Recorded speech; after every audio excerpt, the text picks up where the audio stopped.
যদি এর 1/3 সমান বি এর 75% সমান সি এর 0.6 হয়, তখন A:B:C সমান কত?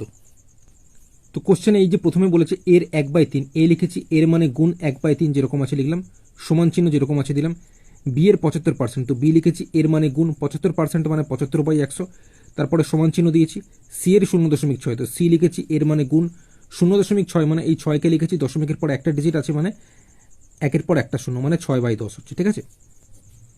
এখানে উপনীত 25 দিয়ে কাটছি, 25 3 75, 25 4 100। এদিকটা উপনিশ 2 দিয়ে কাটছি, 2 3 6, 2 5 10।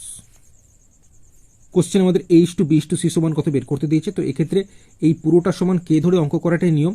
তবে তোমরা চাইলে এর সাথে যত গুণ আছে সেটাকে উল্টে এইভাবে বসাতে পারো, মানে এর সাথে কত গুণ আছে, 1/3 গুণ আছে, এখানে এ জায়গাতে আমি 1/3টাকে উল্টে 3/1 লিখতে পারি, বা শুধু 3 লিখলেও চলবে।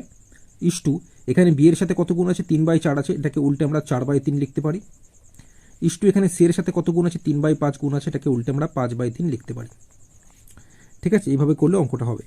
তো এক্ষেত্রে আমরা দেখতে পাচ্ছি এখানে নিচে 3 আছে, এখানে নিচে 3 আছে, 3 আর 3 এর লসাগু কত, 3 হয়।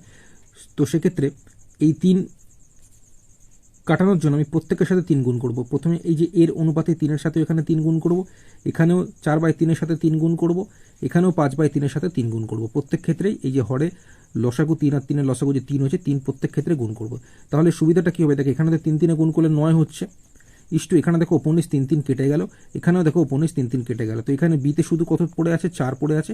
ইস্টু সিতে এখানে কত পড়ে আছে, 5 পড়ে আছে। তাহলে এইভাবে আমরা পূর্ণ সংখ্যার অনুপাতে আনতে পারবো, অর্থাৎ A:B:C আমরা কত পেলাম, 9:4:5। অপশন বি সঠিক উত্তর হবে।